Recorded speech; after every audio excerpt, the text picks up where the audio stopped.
Welcome back, everyone, to Global War 1936 and Operation Underworld. This is turn 19 for Japan. And here's a look at the situation here in the Pacific. If you've been following the series, you know full well that Japan is quite expansive. Although they are getting pushed back here in China a little bit. Mostly because they've declared war on the Soviet Union, so they've been concentrating some of their forces to the north.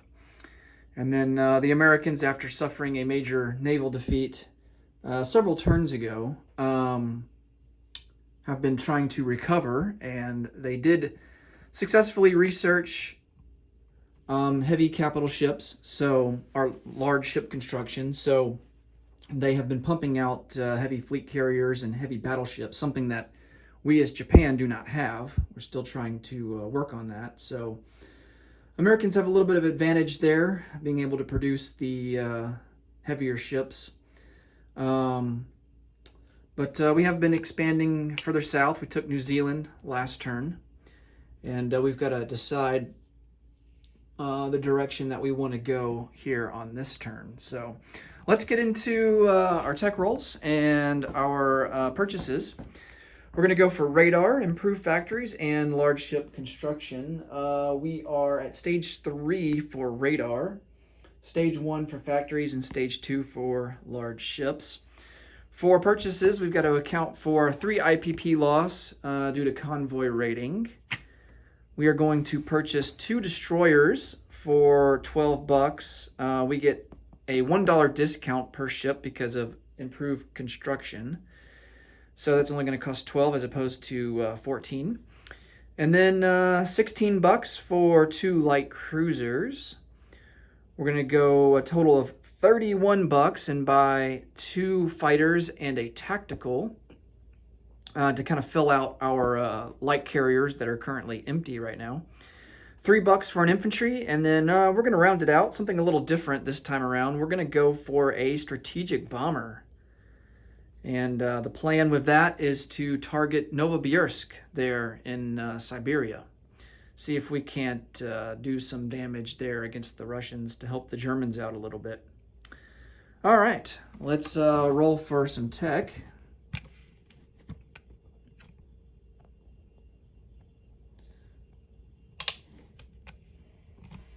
See how we do here. Oh, nice. So we missed on radar, but we did hit on factories and large ship construction. So factories will move up to stage 2. Large ship construction will move up to stage 3.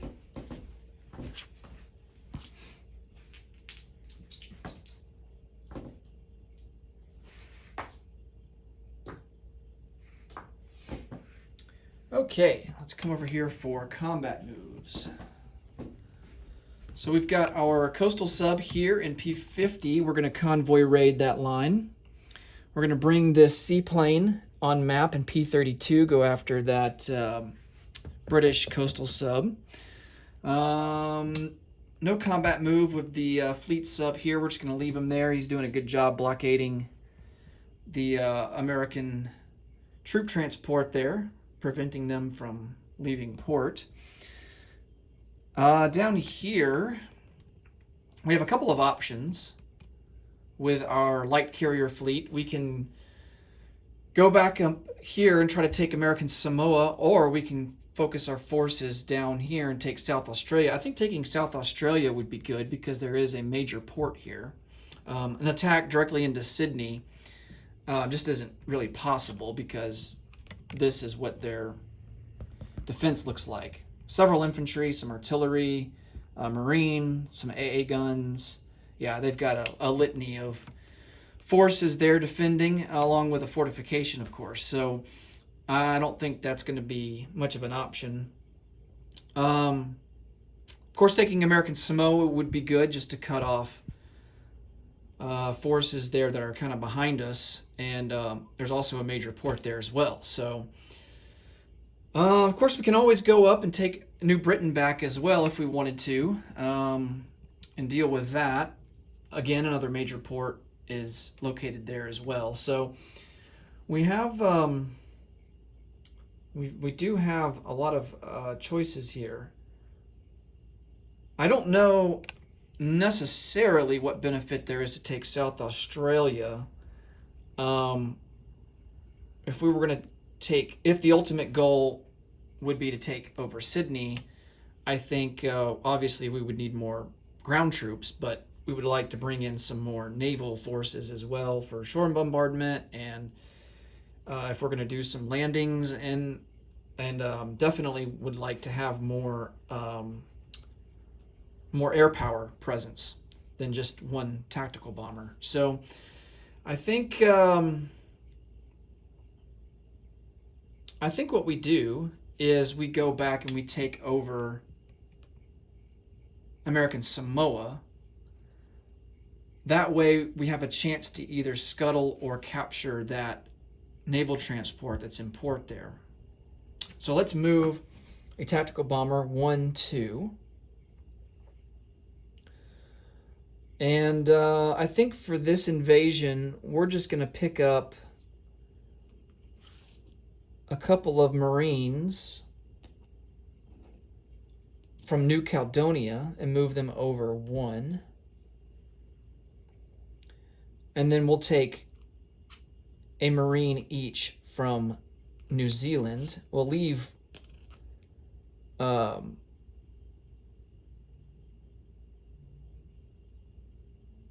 that's an airborne sculpt, but I know that's a Marine. That's supposed to be a Marine, not an airborne. Let me get the correct sculpt out.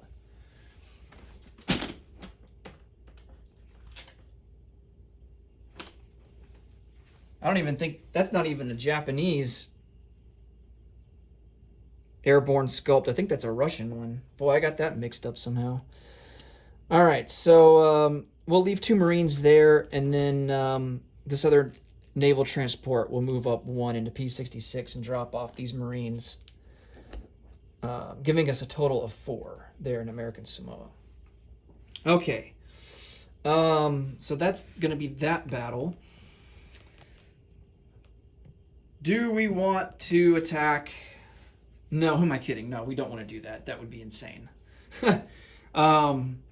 We have 6 battleships, 2 heavy cruisers, 8 destroyers, 2 light cruisers, 4 fighters, 4 tacticals, and I think even with all of that, it still really isn't in our favor to attack the American fleet. They got a lot of fighters. They went heavy on fighters because, they're better for defense, because tactical bombers only defend at a 5, whereas fighters defend at a 6.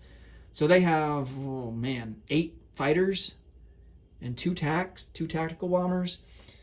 But then also they would get to defend with all their carriers, and they've got heavy battleships, and 2 heavy battleships, 2 regular battleships, 4 heavy cruisers, and then you got to factor in the British fleet as well. 3 light cruisers, or 3 light carriers, 1 light cruiser, 2 battleships, 4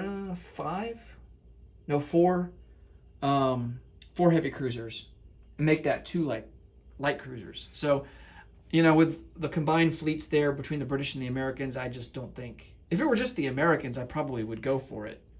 Certainly if it were just the British, but because they're all stacked there together, it's just really not going to be in our favor. So, and I don't know if we want to necessarily move any troops out of Wake and say attack Midway, because then that would just open up the door for the Americans to come in and try and take Wake and or Guam, which of course is a part of a strategic objective. So, but then again, so is Midway. So I mean, Midway counts towards that as well, as part of the Pacific Rim strategic objective. So it's not like the Americans would gain back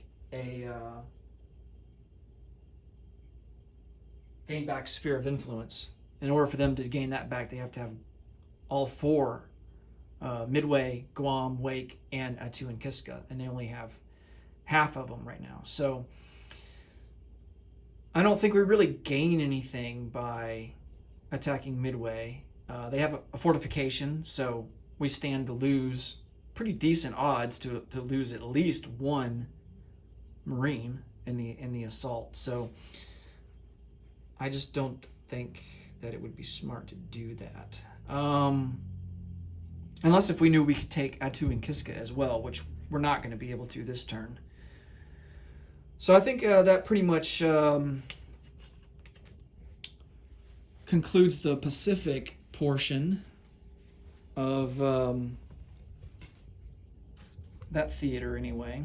And then up here in Asia, on the Asian mainland, no attacks. We're not going to conduct any attacks here in Siberia, but we are going to attack into this KMT province, Shangtung. And we're going to do so with 3 self-propelled artillery. We're not going to move in these mountain infantry. I want to send them into the mountains. That's where they're going to be most effective. And so we're going to move them in the non-combat phase. We're going to load up an artillery and an infantry on this troop transport.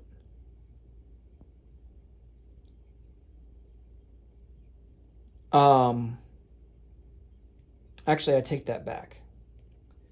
We are going to load up that infantry and artillery on a troop transport, but not this one right here. We're going to load up 2 Marines, and he's going to drop them off into Shangtung, come over 1.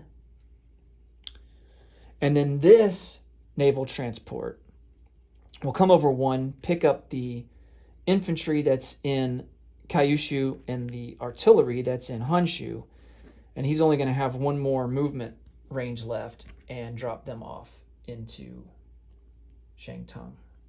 And of course, all of those troops will be boosted. Well, actually, no, they won't be, because the artillery, well, one of them will be boosted after the first round of combat, but the other 3 artillery won't, because they're coming from a completely different direction. Okay, so that means that I need to get some sculpts out to replace these chips, so we don't forget what units they are.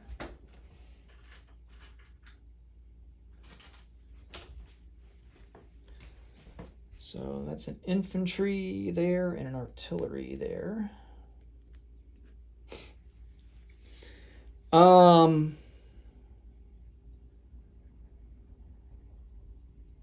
I could bring over these heavy cruisers for shore bombardment. Do I want to do that? I'm not going to do that. Instead, I'm going to bring down a fighter and a tactical. They're going to go 1-2. And then another fighter and a tactical 1-2 here as well. And then I think that's going to be all the combat moves. So now we can start rolling some dice.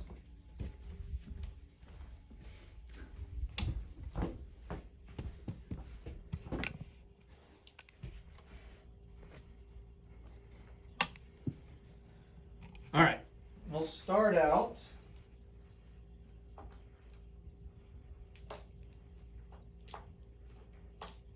by rolling for the convoy line. We have a coastal sub that gives us +1 to our roll. We don't get any bonuses. We don't quite have radar technology. And then, of course, the British, they've pretty much got their roll maxed out. Plus, they get a defensive roll at a 2.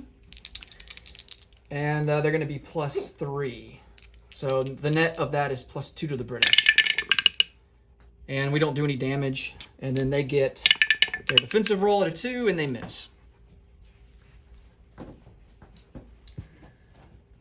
All right. Next up, let's roll for that seaplane that's on map. See if we can't sink that pesky little British coastal sub. Come on, Dad. And that's going to be at a 3 or less. Oh, it almost landed on a 1, but we missed with a 6. All right, so that coastal sub will submerge, and then we will send the seaplane back to Formosa.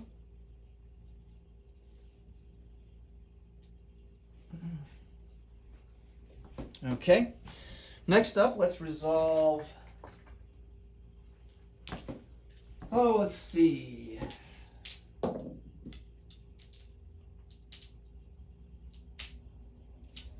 Let's resolve Samoa. So we have four Marines. I think they're going to be at a 2. Is there terrain in Samoa? Surely not. You know what? It looks like Samoa is actually mountain terrain. So I think we're going to be at a 1. Well, either way, we don't get any hits, so it doesn't matter this round. And then we have a tactical bomber at a 7. And we get a hit. Not a target select, but it's a hit nonetheless. And then he has a regular infantry and a marine, and they're going to be at a 4. Oh, no. Oh, that's about the worst thing that could have happened right there. All right, so we lose 2 marines. And Anzac will lose an infantry. Ooh, that was not good. Okay. 2 infantry for us at a 1. Ooh, nice. We get a hit. That's what we needed. And then he's got his marine at a 4. And he hits again. Good Lord, we lose 3 marines in this battle. Ouch.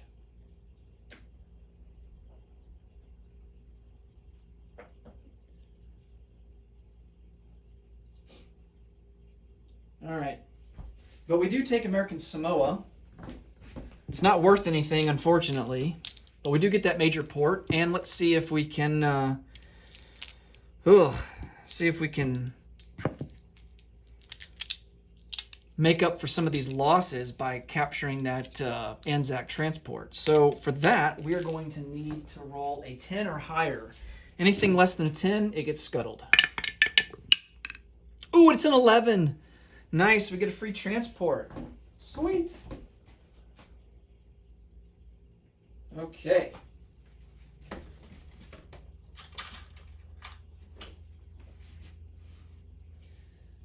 And all the transports will go into port. All right, well, that makes up for, well, a little bit. It makes up for losing all those Marines. Next up, let's resolve, let's see, the only battle left is going to be the battle for Shangtung. All right, so KMT have a couple of first strikes. They have 2. We have 3 first strikes ourselves with our self-propelled artillery. Of course, the regular artillery that's being involved in the amphibious assault with that infantry cannot fire on the first round. So everyone here, let me check for, well, it doesn't matter with artillery, but I'm just going to double check and make sure there's no terrain penalty. And I don't think, yeah, it doesn't look like there is. Okay. So everyone's artillery is going to be at a 3 or less. Ooh, nice. We get 2 hits and KMT doesn't get any. All right, so KMT is going to lose their 2 artillery.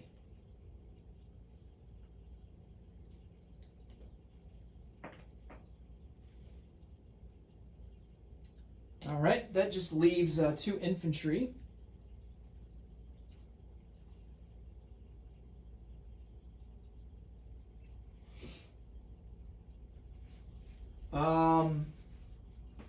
for the KMT, and we have to roll now for all of our infantry, and that's going to be, let's see, 2 Marines and 1 regular infantry at a 2.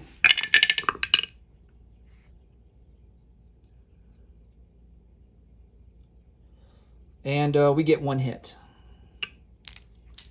And then we have 2 fighters at a 6. Nice, that's the other hit that we need. And all he's got left defending are 2 infantry at a 4. And he misses with 2 11s. All right, so that battle went much better. And we take Shantung.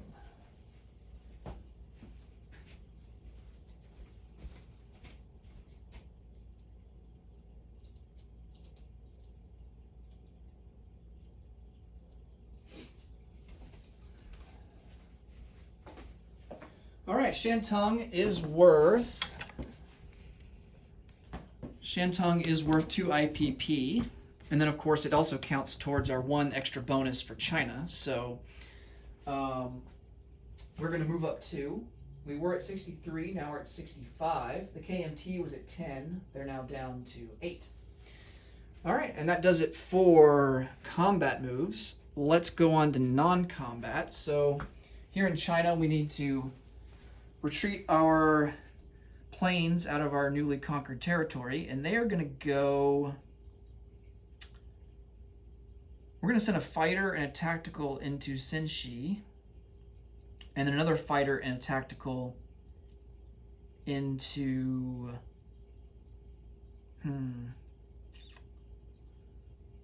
We'll send them back to Suyan.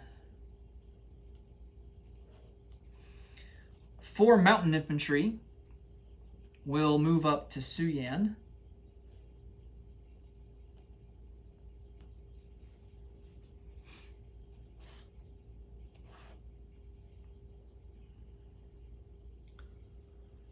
And then we're going to send down... let's see. 1 mountain from Rihi will rail into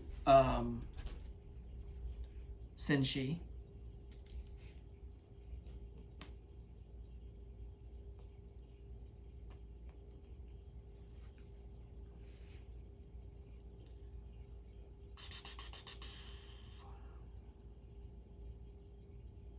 Oh yeah, let's take Burarita for free. We'll go ahead and do that. That's worth 1. Forgot to do that in the combat phase. So that boosts us up to 66. The Soviets are down to 52.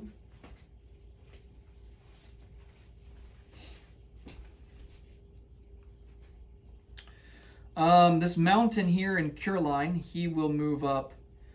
He'll move over 1 to central Mongolia.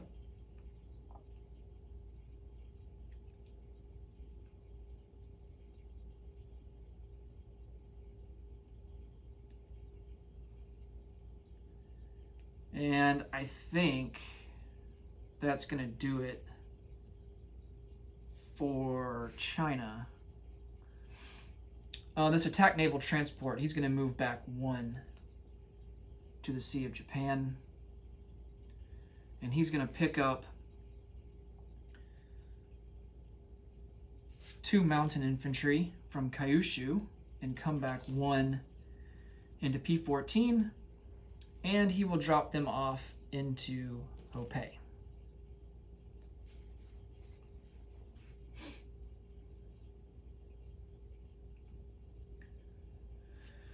An airborne infantry is going to pick up, or an air transport here in Honshu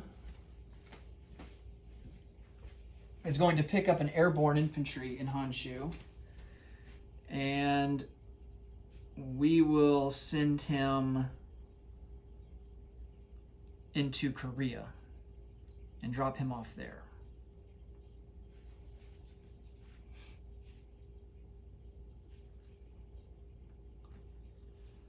All right. These 4 heavy cruisers in P-16 will join the main battle fleet here in P-36.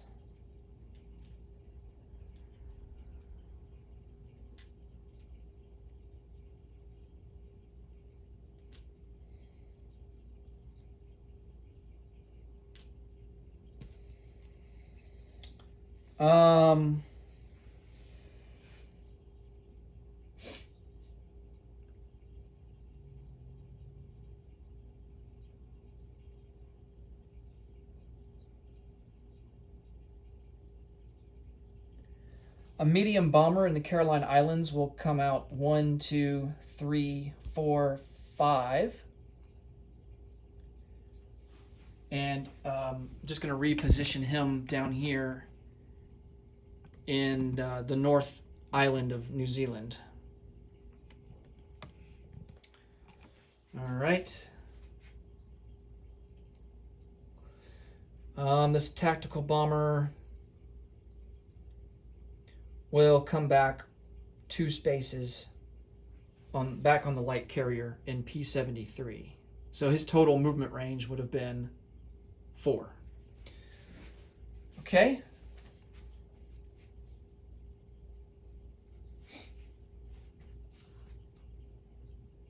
Naval transport in the Caroline Islands. He's going to come out of port. We are going to strategic naval move him 1. Well, we don't even have to use a strategic naval move. He's going to come back into the Sea of Japan.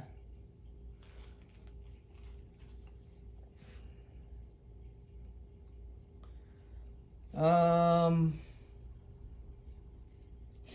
think that about does it.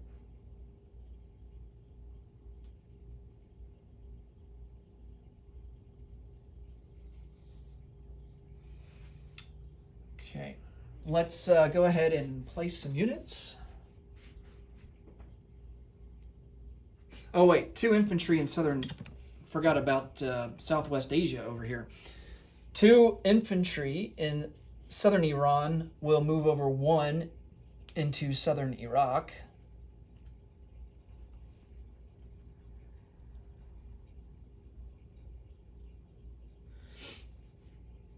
Okay.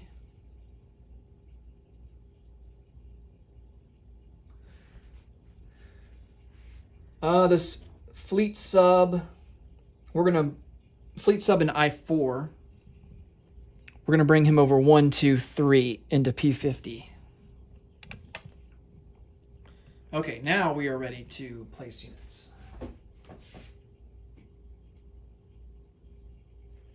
All right, so our strategic bomber will go down into Rihi.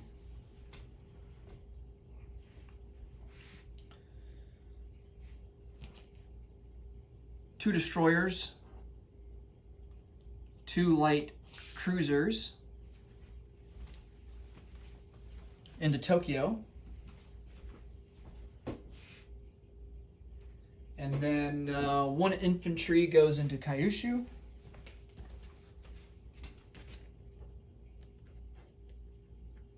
And then a fighter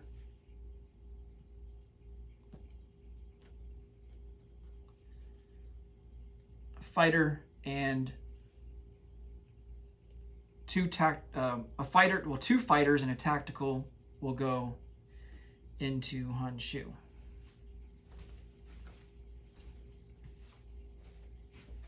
All right, time to collect some income. So, and of course I can never, with the bonuses, it's so hard to keep straight.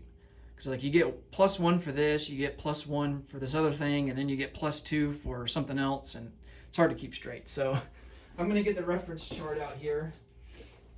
I know for China we get +1. That includes Beiping, Hopei, Shangtung. So we get +3 for that.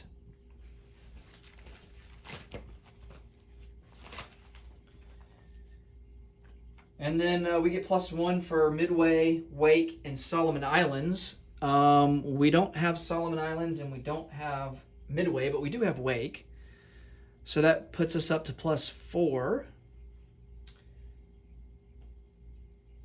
And then we get +2 for Borneo, Java, British Malaya, Luzon, and Visayas. The only one we don't have is Hawaii, so we get +8 for that.